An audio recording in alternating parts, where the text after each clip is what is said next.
respectfully disagree with the president or whoever likely gave him advice, because the president has to rely on best advice for some of these executive orders. But I make no apology for saying that the men and women on Capitol Hill that got us safely to this building are heroes. The people who harmed them are thugs.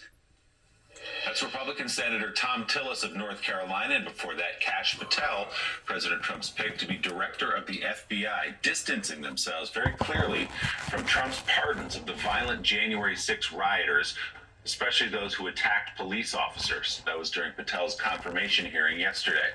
Patel was not the only nominee grilled by senators over their past comments. Tulsi Gabbard, Trump's choice for Director of National Intelligence, also appeared before a Senate committee yesterday in an equally contentious hearing. NBC News Chief Capitol Hill correspondent Ryan Nobles has more. Do you think that A pair of President Trump's top national security nominees facing high-stakes confirmation hearings. There will be no politicization at the FBI. Former federal prosecutor Kash Patel, nominated for FBI director. The staunch Trump supporter pressed by Democrats about his independence. Would you be willing to resign the post of FBI director if pressed and given no choice but to obey the order or resign? Senator, I will always obey the law.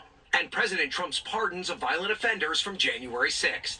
I do not agree with the commutation of any sentence of any individual who committed violence against law enforcement. Patel strongly defended by Republicans. The reason you're here is because most of the public, almost every Republican, believes that the FBI has been used continuously in a political fashion, lying to get Donald Trump.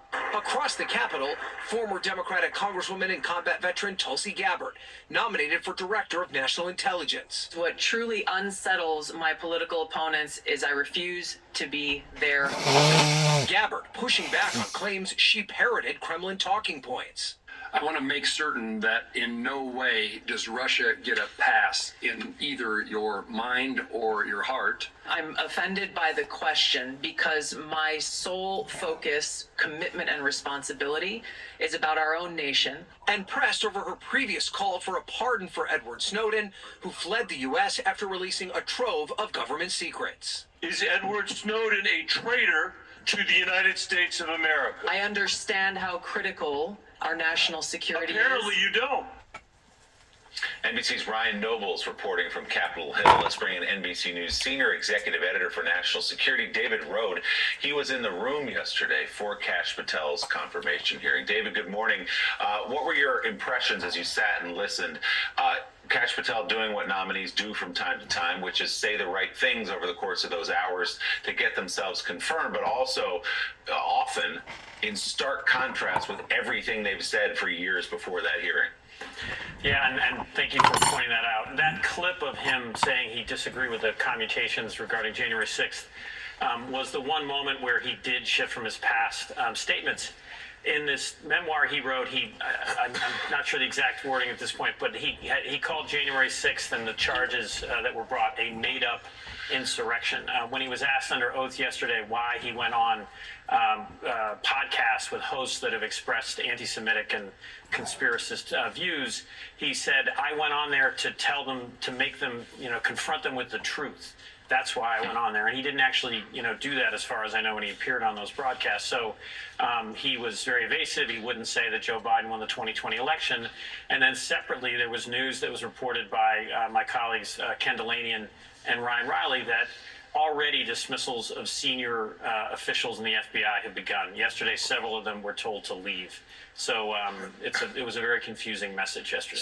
So David, part of why Patel has drawn such scrutiny is there's first this belief that he will do whatever Donald Trump will ask him to do. He has said that in the past, and also, of course, he has an enemies list printed for all to see in the back of his book, and we certainly believe that people he potentially go after is more expansive than those just written down there. Did that come up yesterday? What did he say about this idea of using the Department of Justice to carry out retribution?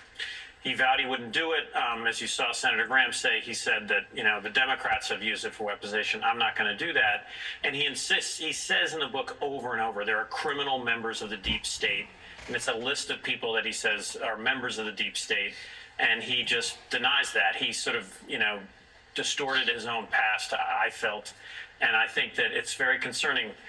one of the things we've also learned is that there's a half dozen advisors who've arrived at the at the FBI, and are working on the director's floor, the 7th floor.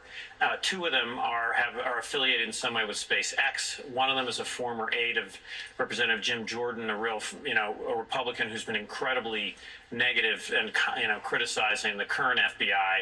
And this is all unprecedented. After J. Edgar Hoover's decades of abuse, there was massive reforms in the 1970s. There's only been one political appointee in the entire FBI for 50 years. That's the director. You now have a half dozen people coming in. The workforce doesn't know who they are, and current FBI officials are very worried about what's happening. Coming up, Congressman Jim Himes, the top Democrat on the House Intelligence Committee, is standing by. He'll weigh in on yesterday's confirmation hearings for two of President Trump's top picks for national security. The Morning Joe comes right back. You know, they keep talking about how that the media keeps trying to convince us here in America that our democracy is on the line. Our democracy is on the line. I don't think it's necessarily so much as cut and dry on a political scale of our democracy being on the line as it is people being confused and don't know the difference between standing up for righteous sake versus unrighteous qualities. And just like the confusion that I shouldn't have had to have dealt with up in Paducah, Kentucky, whenever I stood in front of a federal judge expressing and explained to him that, and even towards the last he agreed with, that are you not against rapists? Are you not against murder? Are you not against liars? Are you not against thieves? Are you not against the very things that the Bible teaches? Because if you was, how come you're persecuting me and having me go before MCC in downtown Chicago and being studied like a laboratory rat because I wanted to abolish or eradicate the axis of evil, the very thing that even Dick Cheney used as a cornerstone in validating their war pertaining to Desert Storm and Desert Shield. We know exactly what's went on here pertaining to how that the American people and the churches has let the American people down in not standing up for the trueness of righteousness' sake. We know exactly what has happened here.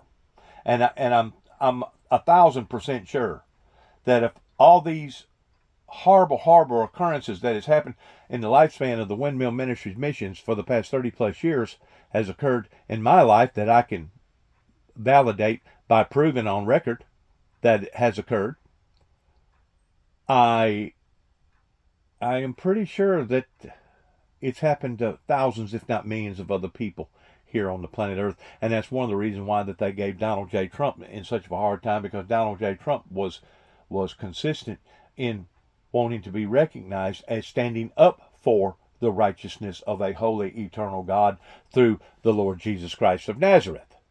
We know exactly what's going on here. And the fact of the matter is, it's not necessarily about democracy being on the line, but it's about how that our laws and certain people working in defense of our laws, regardless whether it be people in the field or judges or lawyers or whatever, that has tried to manipulate our laws, that has corrupted our laws, especially whenever you start showing favoritism off of the court system pertaining to crimes that are being committed based upon whether or not somebody can hire a Johnny Cochran attorney or whether or not they can't. That was the very reason why I myself would not have had to have went through a third, probably not even a tenth, of what I've went through in the past 30 plus years if I would have had good, solid, decent people that stood with the founder of the Windmill Ministries missions. We see that again and again and again, regardless whether it's Joe Osteen, regardless of what national evangelists or preachers out there, as long as they've got a congregation in behind them, as long as they've got money in behind them, as long as they got people that supports them, they can basically get on national TV and say whatever that they want to say, as long as it ain't threatening or demeaning to the United States president. So, once again, it wasn't Dennis James Jackson that failed the Windmill Ministries missions, but rather it was the people that didn't recognize Dennis James Jackson towards him being authentic, that didn't want to support a ministry that supported love, grace, mercy, and yes, worldwide, global, eternal peace. Peace between our communities, peace between ourselves, peace between our countries, peace between trying to reconcile in these indifferences that obviously Satan has blinded people of. To prosecute cases related to the January 6th insurrection, and we spoke about her reaction to President Trump's pardons of the Capitol rioters. Do you have concerns about your safety in the wake of these pardons? Whenever prosecutors bring cases, particularly cases involving violence, that is a risk that you take on as a prosecutor. But apart from my role as a prosecutor, I have concerns as an American about what happens now that all of these defendants have been given a pass of some quite serious crimes, and what kind of message that sends to them or others who may be considering committing acts of political violence in the future. It wouldn't have had to have gotten this far out of hand if somebody would have red flagged all of this before it has gotten to where it is, towards us being $36+ trillion in debt, going through COVID and seeing all the gun violence and the fentanyl abuse and all the other things going on in our country. I can see both sides of it, and there's no doubt. I don't think that the violent offenders should have been excused pertaining to the crimes that they committed, because some of them went in there knowingly, intentionally going to cause harm and hurt. And I've said that, and I'll continue to say that those that was going to be a blanket pardon was basically done on the perspective that he wanted to do this on a time delay thing of pardoning everybody this way. I don't agree with it. It's already been done. I don't know that they can redo it. I just know that the laws in general has made a mockery out of itself whenever it goes to trying to prosecute people over crimes that's been committed 7, 8, 10 years ago, knowing good and well that we're supposed to have a statute of limitations that everybody is supposed to abide by, not just the guilty, but also the non-guilty, regarding the system in and of itself. And whenever you go to violating those principles, then you go to making a mockery out of your own laws, out of your own system, out of your own establishment. Deals specifically with the DOJ's charging of an obstruction of justice charge that the Supreme Court ruled was applied too broadly to some of these January 6 cases. And Lisa, I mean, this is someone who, I mean, we can't say it more plainly than that. He was a stop the steal advocate. He was there pushing the lie that Donald Trump won that election. And here he is looking at the investigations. He is not only looking at the investigation. And I've always said that there was no lie, that there's no way in hell that every one of these states could have agreed upon the same decision that Donald Trump did not win the election in that particular state. There's no way in hell that could have happened. I mean, I realize that we're out of sync in a lot of things, but I don't think we're out of sync when it comes to the numbers game. And goes out of his way to single out former federal prosecutor Ashley Akers, who joined you on Morning Joe earlier this week. Akers resigned from the department late last week and has since publicly called Martin's review a wild goose chase. Martin wrote in part, quote, "Someone named Ashley Akers has..." And Donald Trump called it a witch hunt. "I have never met her, so I find her comments disconnected from reality. I will be reaching out to her. Maybe she had issues with her supervisors or my predecessor. We will see if we can help her." Alexis Loeb, the federal prosecutor I spoke with yesterday, personally knows Miss Akers. I find to see a great deal of our political officials, as well as the so-called church establishment in this country, being out of touch with reality, but at the same time they want to point their finger at me and say that I'm out of touch with reality due to me going out west and discovering that there was a major cover-up regarding the Oklahoma bombing. I have never seen things so upside down the way that they are right now, that began in the late 80s and the early 90s with the Reagans and the Bushes. And yet, you're sitting here with me in a conference room doing an interview. Why? It's important for people to understand the facts about the cases, the facts of what happened at the Capitol on January 6th. And it's also important for them to understand that these were not political prosecutions. They were staffed by career employees of the Department of Justice. They were conducted in partnership with FBI agents from around the country. People of all political persuasions came to work together on these cases because they understood that it was wrong to assault officers and it was wrong to attack the Capitol and the peaceful transfer of power on that day. Lisa, terrific and important. And she's right. It is wrong. But is it not just as wrong pertaining to how that these lawyers and judges and how that the political circuit has allowed for this to get out of hand the way that it has towards us being $36 trillion in debt and all these other problems? See, that's the part that the guilty party don't want to look at, pertaining to the judges, the attorneys, the politicians, and the so-called Christians over here in America. That's the part that they refuse to look at, because if they do that, then they're admitting partially guilt. They're admitting partial guilt. To prosecute officials in sanctuary cities who are seen as not enforcing federal immigration law. So this is payback. It's very clear to people. People are very unnerved in the Justice Department and the FBI, and it's, as far as I know, unprecedented. And it is a chilling message. Lisa, final word to you. I think it's important that people like Alexis Loeb have spoken out. The bravery that she and folks like Ashley Akers and Jason Manning, who spoke with NBC News last week with Ryan Riley, have shown is remarkable. And yet the incentives for people like them to talk to folks like us, there is no incentive for them, because we can see that what Ed Martin is doing in collecting up all these documents as part of his preliminary review, that looks to me like the precursor to something more than an investigation that starts to look like, I know exactly who to blame and where to lay that blame. And to the extent that that materializes into not just firings, but prosecutions, there are reasons for folks to be scared. So I appreciate very much that Alexis decided to speak with us, John.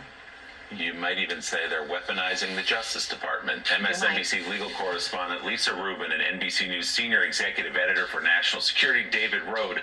Thank you both. Coming up, Senator Tim. I still say that all these attorneys, all these judges, all these powerful people that has become so powerful in the past 30 plus years, ever since Ronald Reagan and the Bush administration done what they done, I still think that they should be grateful that a civil war hadn't already broken out and that the 99%ers hadn't attacked the 1%ers in taking their houses, taking their boats, taking their yachts, taking their extra vacation homes, taking their bank accounts.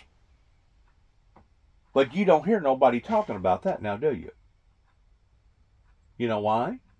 Because they're still in denial of how come this got to the level that it got in Formigating January 6th to begin with. That I still say, and will continue to say, that it's based upon not necessarily the big steal or the big lie, but it's based upon people using common sense factors in being able to see through all this, in knowing that, hey, wow, this is not only not necessarily going to affect our livelihood pertaining to our well-being, but this is going to affect our children and our children's children and possibly even their children. So it was a patriotic move looking at it from that standpoint. Did it get out of hand to the degree of people trying to dismantle a decision that was made by the people? Yes, it did. Does some of the people that committed crime that day, as far as violence, should they be pardoned on a blanket pardon? No, they shouldn't. If you're gonna decipher this, please decipher it in a correct way towards looking at the woes just like the no's. You got to be able to look broad-mindedly at all the facts and not just part of them.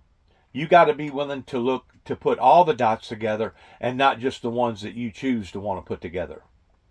That's the point that I continue to keep making again and again and again by making these videos the way that I do, that obviously nobody wants to listen to. So because they don't want to listen to it and because they don't want to reform, then we continue to see all these hardships that continues to keep escalating here, not only in America but worldwide. Once more, the church or the political sector did not support the Windmill Ministries missions. They spoke with a forked tongue on the front end pertaining to the Reagans and the Bushes in acting as if they wanted peace, talking about the world wasn't going to be destroyed by a nuclear holocaust, but in actuality they did not move upon that. And that's the reason why people like President Putin can look at the world and say, we got cheated. And in actuality, not only did they get cheated, but the rest of the world did too as well. The rest of the world did too as well. Why? Because the true spearhead that spearheaded the 9 tapes that went to the White House in 1988 was never supported, never acted upon. That basically not only wanted to put the founder of all of that on a limb to dry, but basically attacked him again and again and again in purposely trying to entrap him by him having to do things that he shouldn't have had to have done if law enforcement would have been doing their parts. That basically I had to take an abusivenesses in, as well as my brother David Jeffrey Jackson, that costed him his life at the age of 51. I'll never think of anything any different than the pressures that certain people here in this neighborhood, in the state of Tennessee, in Northwest Tennessee, is going to be held liable and responsible partially for my brother's death, including the courts in Dresden, Tennessee, including Tommy Moore, including other people that claim that they're standing up for justice, and the whole time they was just basically throwing my brother and I to the wolves. To the wolves! Let them fend for themselves. And it wouldn't have mattered if it would have been David that first brought blood on the floor, or myself. Either or, even though we would have been doing what we was doing in defense of our own protection, of our own rights, it would have still been demonized and dehumanized to the degree that I would have been the monster and they would have been the heroes. And the whole time, these people shouldn't be looked upon as being heroes. These people should be looked upon as being zeros, because it's these people that has put us $36 trillion in debt. It is these people that has allowed for all the illegals to come over here. It is these people that has allowed for all this corruption to enter into our children's minds, that has affected now cultures, generations, cultures. And that's the reason why everything's so topsy-turvy right now, upside down. That's the reason why they continually, consistently was attacking Donald J. Trump in trying to bring him down. I know Donald J. Trump's life ain't perfect. I know my life ain't perfect. And I know some of the most biggest evangelists in America, or preachers in America, their lives ain't perfect. And if they say that they are, they're lying through their teeth, and the truth not be in them according to the Bible. The truth not be in these people. Their first look at a critical clue. The cockpit voice recorder and flight data recorder recovered from the American Airlines passenger jet involved in that horrific mid-air collision near DC's Reagan National Airport. These images showing the devices being cleaned and evaluated at the NTSB labs. As new video aired by CNN shows the horrifying moments the two crashed and plunged into the icy Potomac. I mean, how tough was it out there? There's wreckage that can puncture your suit. There's jet fuel in the water that's contaminating your gear. So we're having to work with all of that to keep our divers safe while we're looking for people. Audio seems to show the helicopter pilot responding to controllers, though it's hard to hear. This is aircraft in sight for Supervision. as authorities try to piece together what happened. Sources tell NBC News investigators are looking at whether the helicopter was flying above its designated altitude, while a preliminary FAA report on the crash found staffing at the air traffic control tower was not normal, according to a source with knowledge of the situation. The tower typically has one controller focusing on planes and a second on helicopters. But Wednesday night, only one person was overseeing both at the time of the collision, although that is allowed by FAA safety guidelines. And this morning, we're learning of another close encounter near the airport just a day earlier. Audio showing a plane had to change course due to a helicopter in its path. 4514, what was the reason for the go-around? We had an RA with the helicopter traffic below us, RKO 4714. Officials say the helicopter involved in Wednesday night's crash was on a routine training flight with 3 experienced crew members, including crew chief Ryan O'Hara, a young father. Also on board, an instructor pilot with about 1,000 flight hours.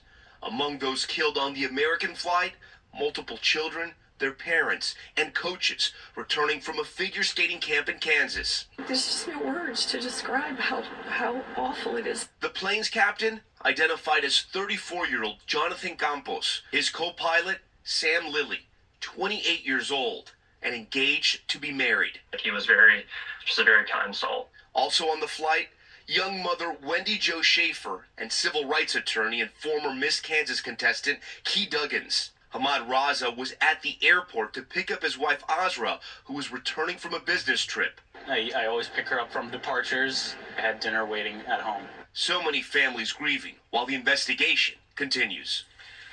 Truly heartbreaking stories there. Joining us now live from Reagan National Airport, NBC News correspondent Aaron Gilchrist, who has done so much work for us these last couple of days. Aaron, we've just received word that a 41st body has been recovered there from the crash site in the Potomac River. Give us the latest you've heard there at the scene. Yeah, Jonathan, I just got that detail from DC Fire and EMS that they have recovered 41 of the 67 bodies believed to be in the water at this point. The search and recovery operation was suspended last night as night fell, and our understanding is that the operation was to resume this morning with the rising of the sun. I can tell you, as we look out the window here, we have seen a few more boats on the water, first responder boats on the water just in the last few minutes here, so it seems as though that recovery operation has resumed. We also understand that the National Transportation Safety Board intended to be out on the water with those divers today. And so what you have today is really a twofold operation. One where you have first responders, divers in the water still looking to recover the remaining victims of this collision. And then you have the investigators from the National Transportation Safety Board who are looking to find some answers as to what caused this crash between that jetliner and the helicopter 2 nights ago. Part of their investigation obviously includes getting those data recorders from these 2 aircraft. We know that they've already retrieved the flight data recorders from the airplane. They have yet to retrieve the data recorder from the helicopter. We know that those 2 things are going to be really integral in figuring out what was being said among the crews on these aircraft as those planes, as the plane and the helicopter were nearing Reagan National Airport, what information is being recorded from the machinery on those aircraft as well. Those are going to be really important for air traffic, for NTSB investigators. At the same time, our Tom Costello has been able to confirm from a source that the air traffic control tower was not staffed as it normally would be in the time frame that this all happened.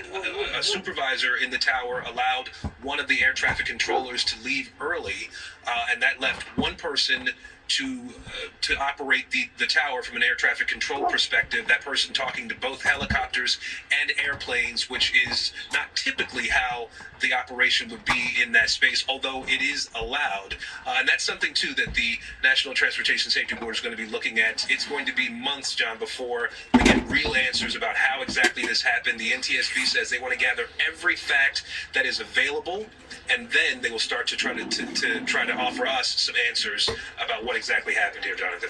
NBC's Aaron Gilchrist live for us from DCA. Aaron, thank you again. Joining us now, Democratic Senator Tim Kaine of Virginia. The collision, of course, happened over the Potomac River, which forms part of the border between his state and the nation's capital. Senator, good to see you this morning.